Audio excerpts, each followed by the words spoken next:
શાકભાજીવાળો અમારા ઘરે હરરોજ શાકભાજી આપવા માટે આવતો અને કલાકો સુધી મારી માતા સાથે બેસીને વાતો કરતો. ક્યારેક 100-200 રૂપિયા મારા હાથમાં રાખી જતો. એક દિવસ તે શાકભાજી આપવા માટે આવ્યો તો મેં બૂમ પાડીને કહ્યું કે દરવાજો ખુલ્લો છે, ત્યાં રાખી લો. પણ તે રાત્રે શાકભાજીવાળાએ દરવાજો બંધ કરીને અંદર આવ્યો અને મારા તો હોશ ઉડી ગયા. અને પછી તેને મારી મમ્મીએ અને મારી સાથે આજે ફરી જ્યારે હું કોલેજમાંથી ઘરે આવતી હતી ત્યારે તે માણસ મારી સામે બેઠો હતો. મને મારી મમ્મી સમજાતી ન હતી કે શા માટે એક શાકવાળાને પોતાની સાથે બેસાડી રાખે છે. હું ઘરે આવતી ત્યારે તે મને જોઈ અજીબ રીતે અને ઊભો થાય છે. જેમ જેમ કે મારી તરફ આગળ વધવા લાગ્યો, મારા રૂમમાં ચાલી ગઈ. મારી માટે કંઈ પણ કરી શકે છે. હું બધું સમજતી હતી પણ ખબર નથી કે મને શું થઈ ગયું હતું. ત્યારથી આ નવો શાકભાજી અમારા મહોલ્લામાં આવ્યો અને અમારા ઘરે ત્યારથી મને મારી મમ્મીને સમજાતી ન હતી અને ત્યારથી એ માણસ અમારા ઘરે શું કામ આવવા લાગ્યો હતો. ત્યારથી મારી મમ્મી દરવાજા ઊભી રહી અને તેના વિશે વાત કરતી રહેતી. એક દિવસ તે શાકભાજીવાળાએ કહ્યું કે મને બહુ ભૂખ લાગી તો જમવાનું મરી જાય અને ખબર નહીં ત્યારે દુનિયાભરની કઈ માનવતા મારી મમ્મી સાથે જાગી ગઈ અને મારી મમ્મીએ કહેવા લાગી, હા જમવાનું બની ગયું છે. અને તે દિવસ પછી કે માણસ દરરોજ સાંજનું ભોજન અમારા ઘરે ખાવા લાગ્યો. મારી માતા વિધવા હતી અને અમે બંને માતા અને પુત્રી ઘરમાં એકલા રહેતા હતા. મારી માતા ખૂબ જ અલગ સ્ત્રી હતી કે કોઈ પુરુષ સાથે વાત કરતી ન હતી અને ના કોઈ માણસ મારી માતા તરફ આંગળી ઉપાડતું હતું. મારા પિતા મારા જન્મ પહેલાં અવસાન પામ્યા હતા અને મારી એક દિવસ તે મને જોતા કે દુકાનમાંથી બહાર આવ્યો અને મારું નામ લઈ મને બોલાવવા લાગ્યો. આજુબાજુ મને જોતા કે દુકાનમાંથી બહાર આવ્યો અને મારું નામ લઈ બોલાવવા લાગ્યો. મેં ગુસ્સેથી તેની સામે જોયું. મને તેની સામે જોવું બિલકુલ પસંદ ન હોય તો મને તેનું વાતાવરણ ખૂબ જ ખરાબ લાગતું હતું.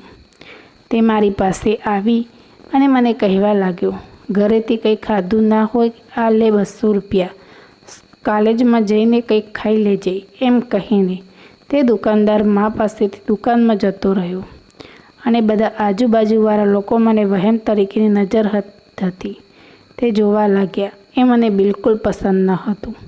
તો મમ્મીએ દરવાજો ખોલ્યો કે મને જોઈને પરેશાન થઈ ગઈ. તેને મને પૂછ્યું શું થયું અને મારી માતાએ નોટ આપી અને કહ્યું, શાકભાજીવાળાને બોલો તેની મર્યાદામાં રહે.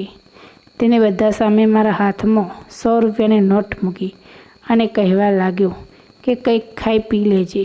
આ કેવી રીતે છે?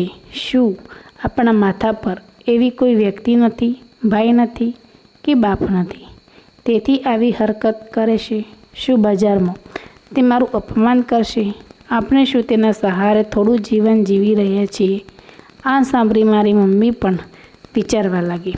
મને કહ્યું, ઠીક છે, તું કોલેજ જા કે લઈ આવશે તો હું તેને શાંતિથી સમજાવી કે બજારમાં તને રોકે નહીં, પૈસા ન આપે. આ સમયે મારી હાલત એવી હતી કે ગુસ્સામાં મારી આંખોમાંથી, કારણ કે આજે મને પહેલી વખત મારા પિતાની ગેરહાજરીનો અનુભવ થયો હતો.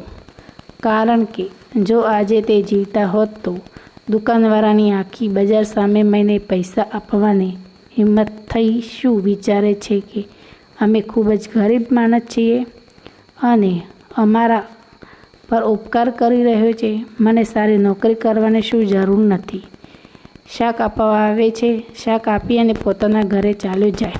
એનું કારણ શું છે કે રોજ ત્યાં અમારા ઘરે બેસીને રોટલી ખાય છે.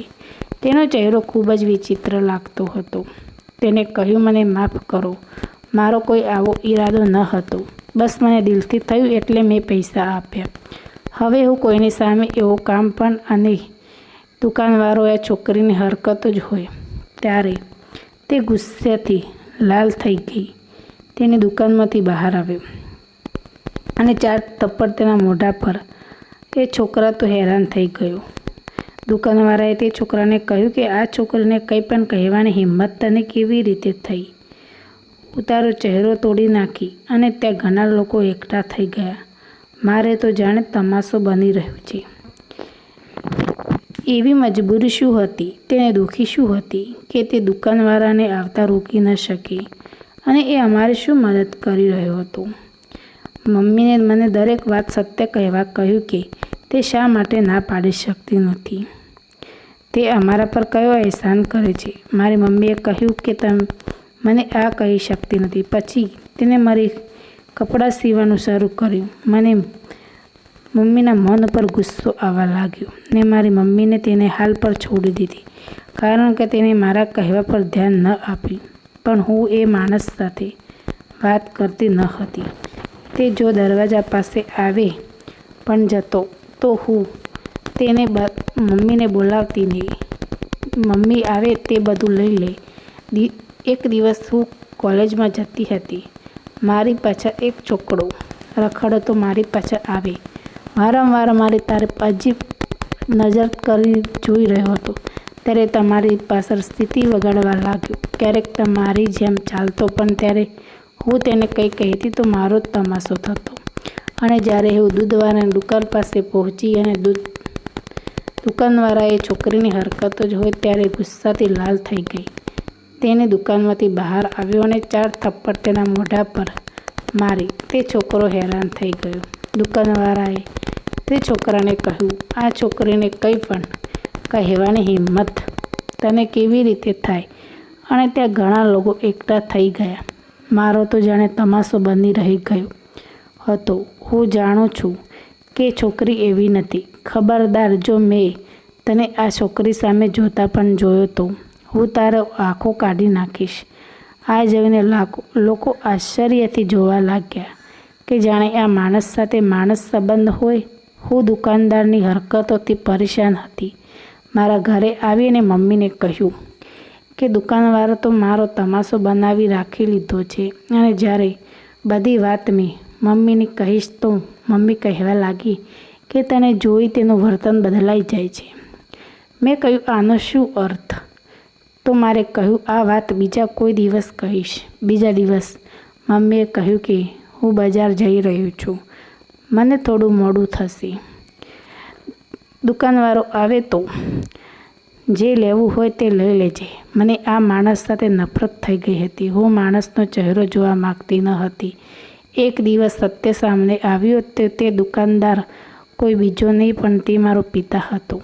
અને આ વાત જાણીને મારા તો હોશ ઉડી ગયા.